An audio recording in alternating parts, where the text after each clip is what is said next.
एक आम सा भारतीय यूट्यूबर जो धीरे धीरे देश की राजनीतिक और सामाजिक चर्चाओं का एक बहुत बड़ा नाम बन गया, ध्रुव राठी। हम्म। लेकिन ये सब हुआ कैसे? आज हम इसी सफर को समझने की कोशिश करेंगे।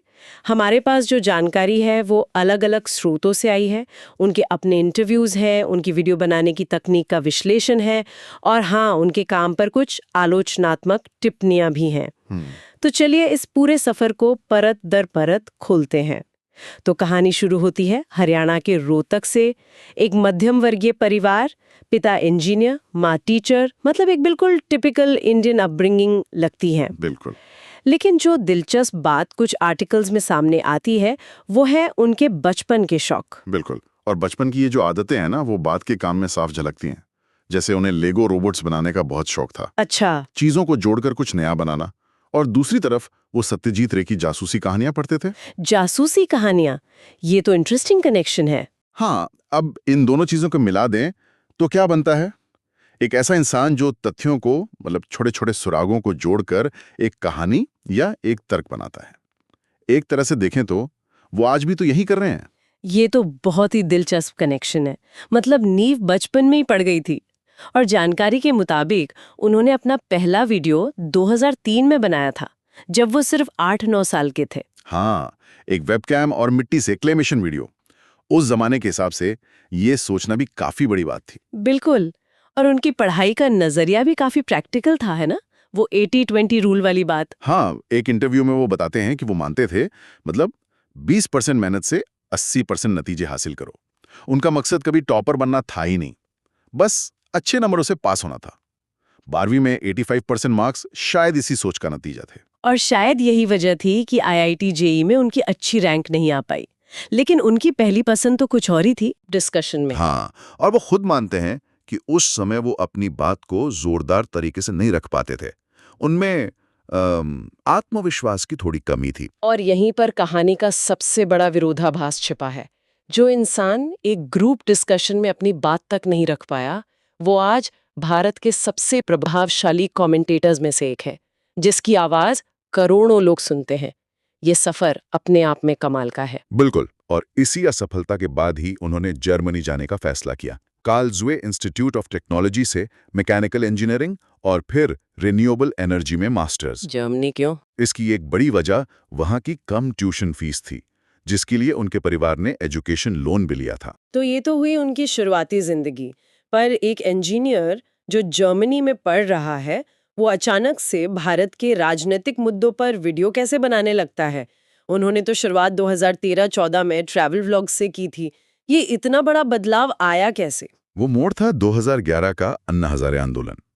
उनके मुताबिक उनके परिवार में राजनीति में किसी की दूर दूर तक कोई दिलचस्पी नहीं थी। 2014 के चुनावों के बाद शुरुआत में वो भी मीडिया की वजह से काफी कांग्रेस विरोधी थे। अच्छा, ज्यादातर लोगों की तरह। हाँ, लेकिन कुछ ही महीनों में उन्हें लगने लगा कि जो दिखाया जा रहा है और जो असल में हो रहा है उसमें काफी फर्क है। एक झुंझलाहट सी पैदा हुई और कहते हैं कि इसी फ्रस्ट्रेशन में उन्होंने अपने शुरुआती राजनीतिक वीडियो बनाने शुरू कर दिए। मतलब ये कोई करियर प्लान नहीं था, बल्कि एक रिएक्शन था, एक जुनून था कि जो बात उन्हें खटक रही है उसे सामने लाया जाए। हमारे स्रोतों के मुताबिक 2016 से उन्होंने नियमित रूप से करंट अफेयर्स पर वीडियो बनाने शुरू कर दिए थे। हाँ, और तब ये सिर्फ एक साइड प्रोजेक्ट था। वो अपनी मास्टर्स के पढ़ाई के साथ साथ ये सब कर रहे थे। तो एक तरफ उनके पास कहने के लिए एक बात थी, एक नजरिया था। लेकिन YouTube पर सिर्फ एक अच्छा आइडिया होना काफी नहीं होता, उसे लोगों तक पहुंचाने का एक तरीका भी चाहिए। और यहीं पर उनका वो खास फॉर्मूला काम आता है, जिसके बारे में हमारे सूत्रों ने काफी विस्तार से बताया है। इस फॉर्मूले के कई हिस्से हैं। पहला और सबसे जरूरी है कंटेंट। उनके वीडियो गहरी रिसर्च पर आधारित होते हैं। वो न्यूज़ रिपोर्ट्स, सरकारी वेबसाइट्स, अंतर्राष्ट्रीय जर्नल्स और डेटा का हवाला देते हैं। हाँ, वो सोर्सेज हमेशा दिखाते हैं। बिल्कुल। और वो जटिल विषयों को, जैसे इलेक्टोरल बॉन्ड्स हों या तानाशाही, बहुत सरल भाषा में तोड़कर समझाते हैं।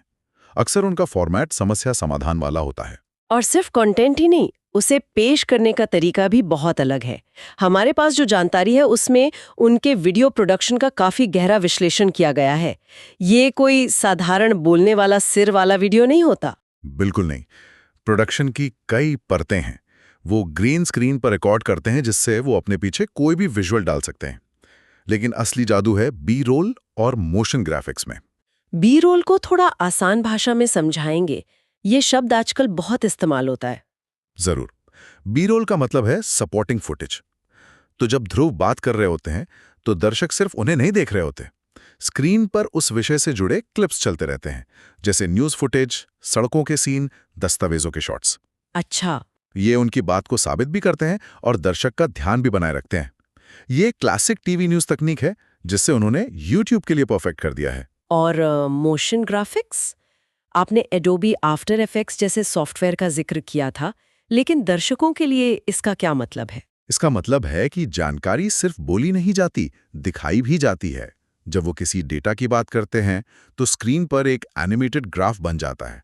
जब वो किसी जगह के बारे में बताते हैं तो एक एनिमेटेड नक्शा सामने आ जाता है। हाँ, ये चीजें समझने में बहुत मदद करती हैं। बिल्कुल, ये विजुअल कहानी कहने का तरीका मुश्किल विषयों को बहुत आसानी से समझा देता है।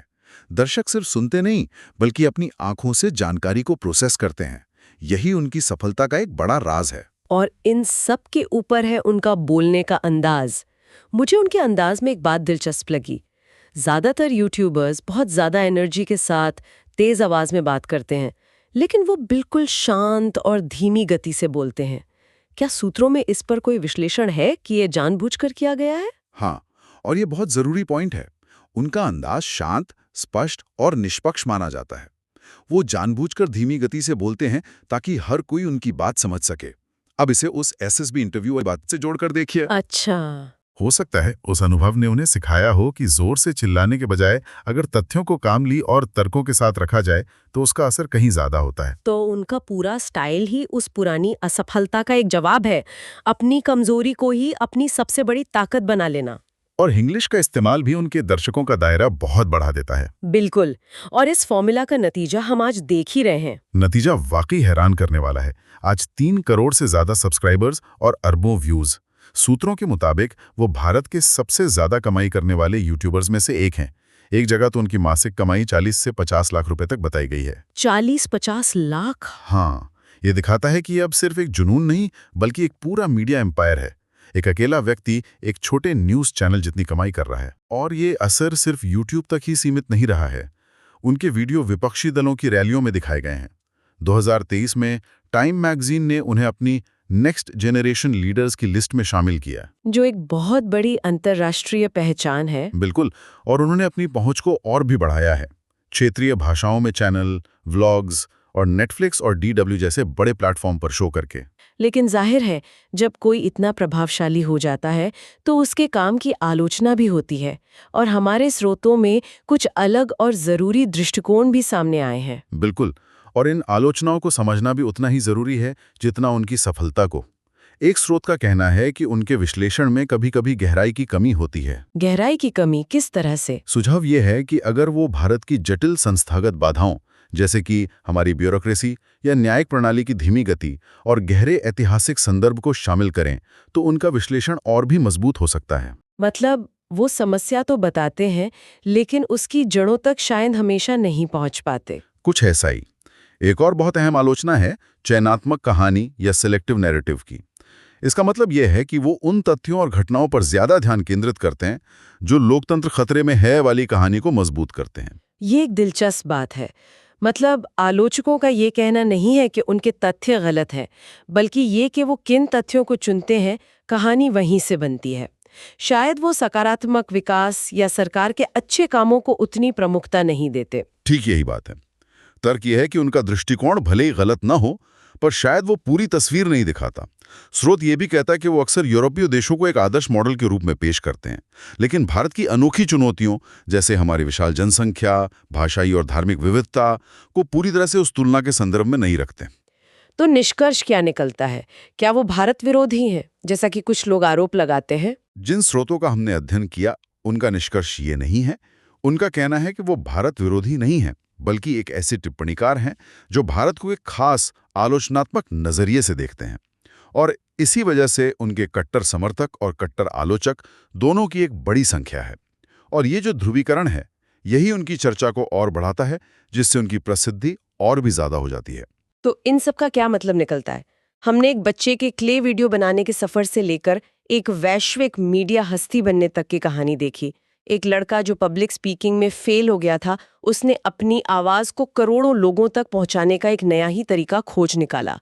हमने एक बहुत सोची समझी कंटेंट रणनीति और सार्वजनिक चर्चा पर एक बड़े असर को समझा। ये आज के मीडिया जगत में एक स्वतंत्र निर्माता की ताकत को दिखाता है।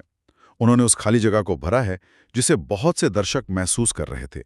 एक ऐसी जगह जहां जटिल मुद्दों पर शोर शराबे वाली टीवी बहसों के बजाय शांति से तथ्यों के साथ बात की जाए। तो शायद ध्रुव राठी की लोकप्रियता सिर्फ उनके वीडियो की वजह से नहीं, बल्कि उस चर्चा की वजह से है जो वो शुरू करते हैं, चाहे वो सकारात्मक हो या नकारात्मक। और इसी पर एक अंतिम विचार छोड़ते हैं। एक ऐसे युग में जहां एक अकेला कंटेंट क्रिएटर लाखों लोगों की सोच को आकार दे सकता है, वहां एक संतुलित और पूरी तरह से निष्पक्ष दृष्टिकोण प्रस्तुत करने की जिम्मेदारी उस क्रिएटर की कितनी है। और एक ही स्रोत पर निर्भर रहने के बजाय अलग-अलग दृष्टिकोणों से अपनी समझ बनाने की जिम्मेदारी दर्शकों की कितनी